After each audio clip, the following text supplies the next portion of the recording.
Well, Don, we have a very unusual show. We have a guest that you and I spoke to on our other show some weeks ago. His name is Elbert Guillory, and when we come back from the break, we're going to have a good conversation with him about some real important issues. I'm Dan Perkins. I'm Don Mazzella. It's time for Two Guys from Verona. Each week, you will hear from Dan Perkins, a financial expert, a regular columnist for the Hill website, and best-selling author, and Don Mazzella, a veteran journalist, author, and radio host, talking about things that concern you politically, financially, and socially. They will also try to give listeners a heads up on future happenings. Well, Don, I have the great pleasure to introduce Elbert Guillory, who is a very unique, different, and wonderful person. I had a chance to spend some time with him on the phone this afternoon, and we did an interview with him several weeks ago on our 5 o'clock show, Mr. Elbert Guillory. He's a state senator from the state of Louisiana. He is a black man who, for most of his adult life, or perhaps all of his life, was a Democrat, and was, if I correct, Elbert, it was 2014 you became a Republican. 2013, yes. 2013.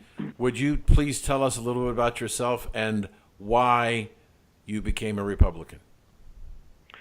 I'm from a semi-rural area in the deep south in Louisiana, Bayou country. And I'm from a semi-rural area in the deep south, kind of farm folks, country folks. So our values are what I call basic American values: pro-gun, pro-God, pro-life, pro-work, pro-education. So having those values, there came a time when I was just very uncomfortable in the Democrat Party.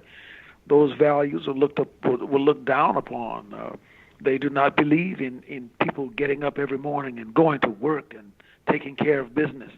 They don't believe in God. They don't believe in pro-life. So it was difficult. So I had to, my values just forced me to leave. I had to follow my values out of that place and into a place that was more comfortable for me. What did your family members, who are, as I understood, it, Albert, were lifelong Democrats, what did they think about when you told them you were switching parties? They understood. We had a little family conversation. They understood and appreciate my position. They usually, when I explain what has taken place to just about anyone, they understand and accept my decision, and frequently they join me in this decision. My mother really was one of the persons who convinced me to move. She was 103 at the time. Convinced me to move away from things that the Democrats were saying, because she said that she didn't want dishonor brought onto our family. So when you decided to run for Congress, big decision? Very big decision. Family decision.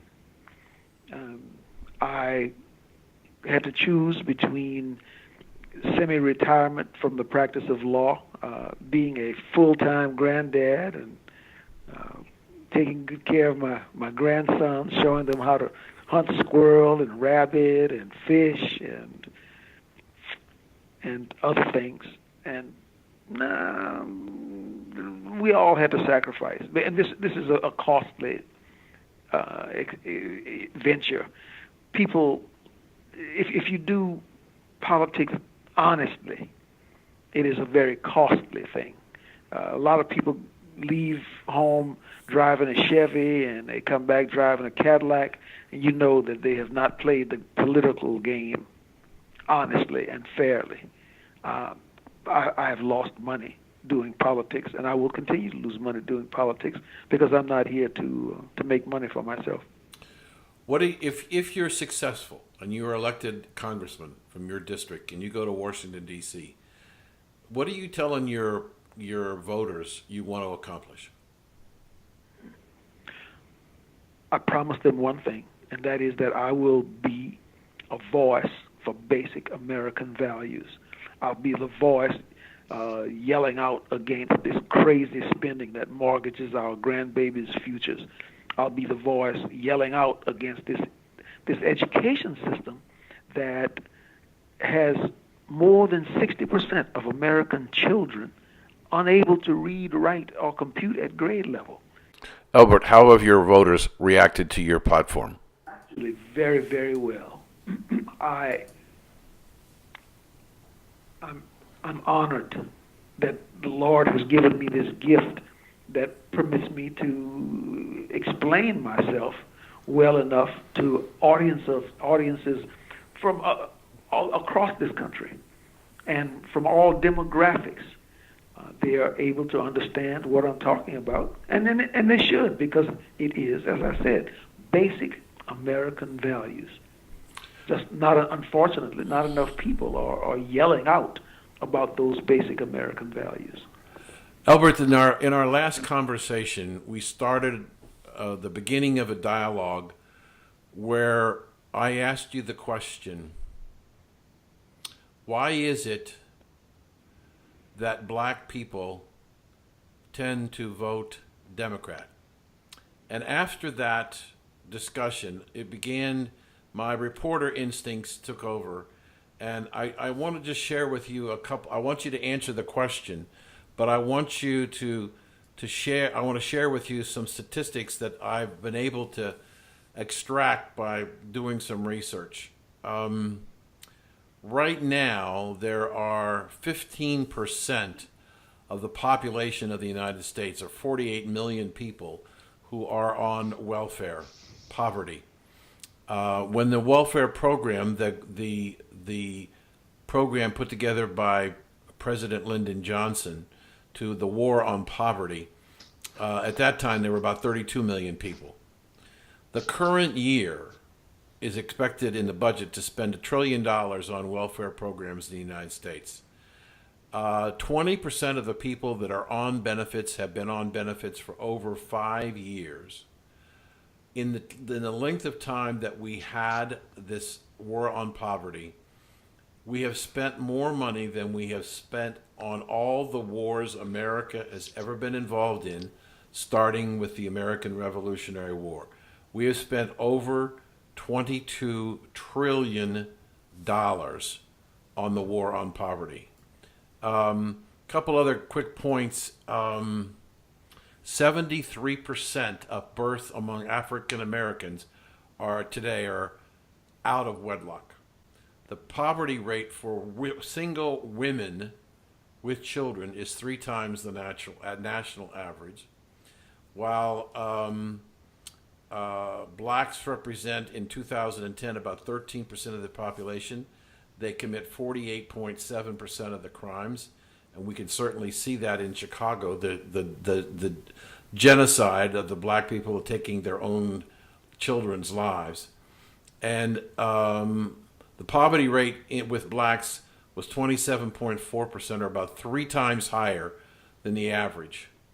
And it just seems to me that and I could go on and on and on, and I'm not going to take a lot of your time on this. I just wanted to reinforce the discussion that we started some time ago. What are your thoughts about why black people en masse vote for Democrats?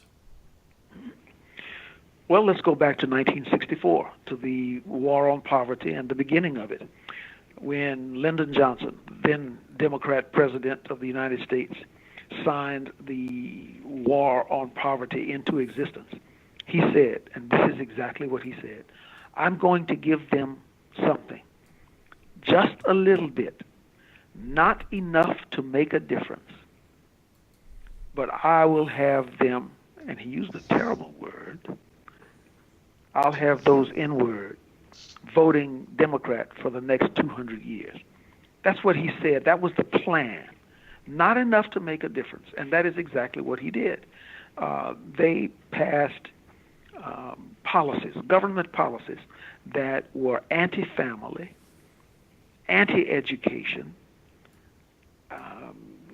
and it helped to destroy the black family, keeping men out of the home so that the women could get money and would have more money if she had more children. not putting any requirements in that would, you said 20% on benefits over 5 years. Yes. And that's because there's no plan to get folks off those benefits. There's no training program. There's no work requirement that would, this is America. We are the most giving, loving people on earth. We want to help folks, but a bridge over troubled waters should not be a highway into the future. It should be just that, a bridge over troubled waters, a way to assist someone to better themselves. But none of that, no work requirements, nothing to assist people up the ladder was given in the war on poverty. It was designed, as Lyndon Johnson said, to keep them voting Democrat for the next 200 years. And he's been successful so far. So would you be offended if I said, Egbert, if I said to you that the Democratic Party has systematically, under the war on poverty, kept the black people in chains? Not only would I not be offended, I would stand up and cheer, because what you're saying is 100% correct. That is absolutely right. Well, why don't the black leaders in the country of either party rail against this? I mean, it's pretty obvious to anybody who thinks what's going on. Why aren't people railing against it? To be honest with you, I don't know. I have been doing all that I can to educate black leaders, black pastors. I have been able to convert some to the Republican Party, and I'm working on converting more. At every chance I get, I speak to my brothers and sisters in the black community and talk to them about this and what the impact has been on us. I mean, statistically, it's devastating, and it speaks very eloquently. I don't understand why we insist on holding on to the chains of economic slavery when it would be so easy to turn them loose and to access the opportunities that are here in this country, opportunities that exist nowhere else on earth but in our dear America. Elbert, we've got about 30 seconds left, and I wanted to ask you one more question. And I apologize if I'm putting you on the spot, but I guess that's what I get paid to do sometimes. What would you tell black people today in your community who are thinking about voting for Hillary? I would say look at the record. Look at her record of unvarnished, unmitigated difficulty that she has brought into this black community over her years and her husband's years in the White House and in public service. They've been a disaster for us. And why should they vote for Mr. Trump? If you look at Hillary and her proven record of not helping us but hurting us, you couldn't possibly vote for Hillary, which means Mr. Trump is the alternative. Let's give him a chance. I believe that he has, and I've heard that he's preparing to come out and deliver his version of the American dream for the black community, and I'm waiting to see. I want to see him repudiate these Democrat policies that have failed and hurt us, hurt all of America, and let him strut his stuff and show what he will do. Dan, I'd like to ask Elbert another question. Elbert, how do you as a black man appeal to the white voters in one of the old Deep South states? Number one, I speak the truth, unvarnished, clear truth. Number two, basic American values. We are all in this canoe together. The problems of spending that affect white people affect black people. The problems of poor education affect the white community and affects the black community. And it resonates with every audience that I have been able to speak with. Elbert, we're sorry to say we're out of time.